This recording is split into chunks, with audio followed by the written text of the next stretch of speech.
샬롬 8월 7일 월요일입니다. 새로운 한 주가 시작되었습니다. 하나님의 크신 은혜와 복이 여러분의 삶 가운데 함께 하시길 소망합니다. 이 시간 시편 말씀을 읽고 묵상하며 하나님 앞에서 침묵으로 기도드리겠습니다.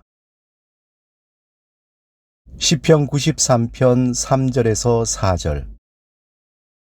여호와여, 큰 물이 소리를 높였고 큰 물이 소리를 높였으니 큰 물이 그 물결을 높이나이다. 높이 계신 여호와의 능력은 많은 물소리와 바다의 큰 파도보다 크니이다.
오늘 하나님이 우리에게 주신 말씀은 이사야서 30장 1절에서 17절입니다. 함께 말씀을 읽고 우리에게 들려주시는 하나님의 음성을 듣겠습니다. 여호와께서 이르시되 패역한 자식들은 화 있을진저 그들이 계교를 베푸나 나로 말미암지 아니하며 맹약을 맺으나 나의 영으로 말미암지 아니하고 죄에 죄를 더하도다. 그들이 바로의 세력 안에서 스스로 강하려 하며 애굽의 그늘에 피하려 하여 애굽으로 내려갔으되 나의 입에 묻지 아니하였도다. 그러므로 바로의 세력이 너희의 수치가 되며 애굽의 그늘에 피함이 너희의 수욕이 될 것이라. 그 고관들이 소안에 있고 그 사신들이 하네스에 이르렀으나 그들이 다 자기를 유익하게 하지 못하는 민족으로 말미암아 수치를 당하리니 그 민족이 돕지도 못하며 유익하게도 못하고 수치가 되게 하며 수욕이 되게 할 뿐임이니라. 네겝 짐승들에 관한 경고라. 사신들이 그들의 재물을 어린 나귀 등에 싣고 그들의 보물을 낙타 안장에 얹고 암사자와 수사자와 독사와 및 날아다니는 불뱀이 나오는 위험하고 공고한 땅을 지나 자기에게 무익한 민족에게로 갔으나 애굽의 도움은 헛되고 무익하니라.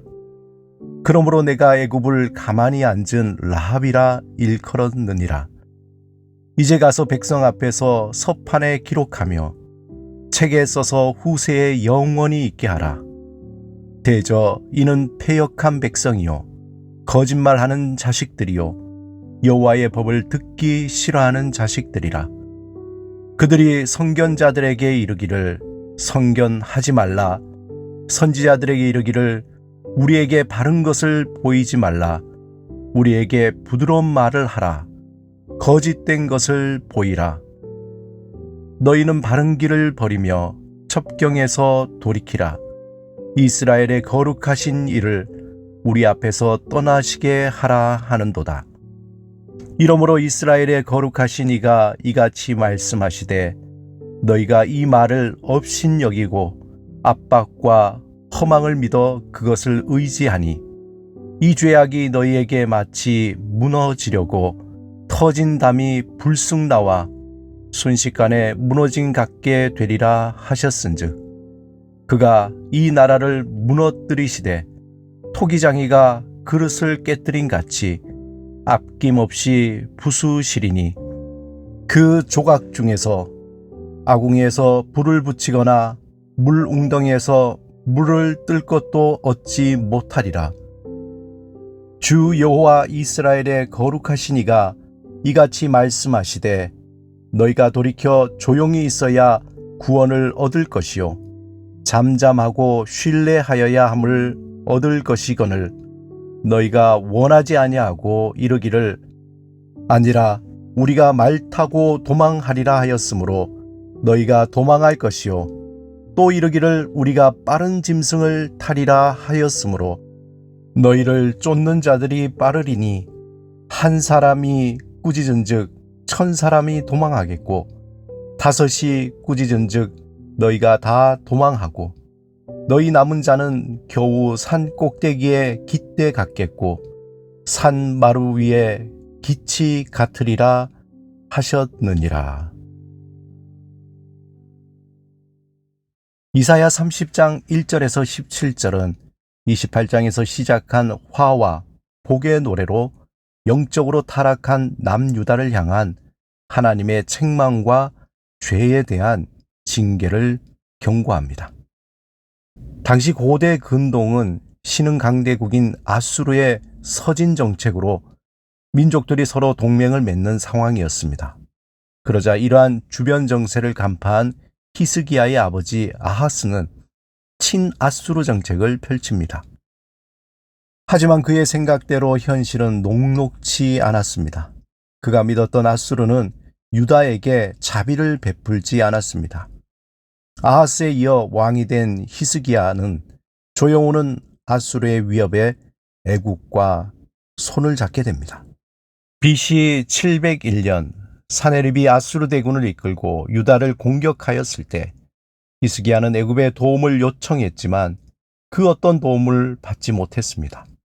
너무나 막강한 아수르 앞에서 애굽은 상대가 되지 않았기 때문입니다. 이미 애굽은 아수르를 상대할 힘이 없었습니다. 애굽을 믿고 당당했던 히스기야는 당황했습니다.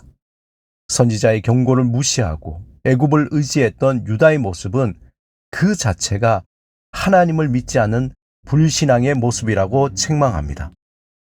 이러한 배경 속에서 본문 30장 1절에서 17절까지 유다가 애굽과 동맹을 맺으려는 것에 대한 책망과 징계의 경고입니다. 먼저 1절에서 7절에 애굽을 의지한 유다는 하나님을 떠난 죄악이 얼마나 어리석은지 그 결과를 예언합니다. 당시 예루살렘의 지도자들은 이사야의 예언을 거절하고 애굽에서 피난처를 찾았습니다. 그들은 하나님을 마음에 두지도 않고 세상적으로 보이는 권세에 무릎을 꿇었습니다.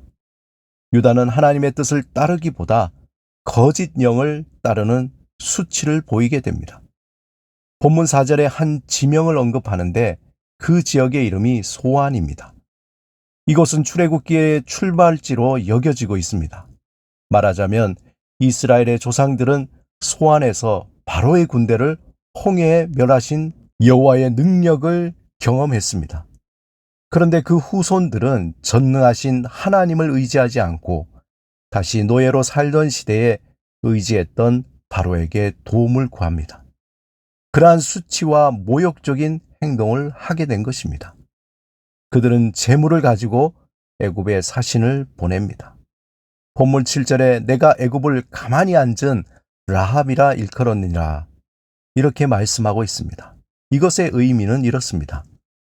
라합은 히브리어로 넓다라는 의미입니다.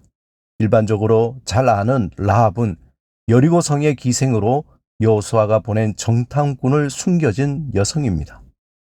구약에서 또 다른 라합으로 폭풍우 또는 교만이라는 의미를 가진 괴물이 있습니다.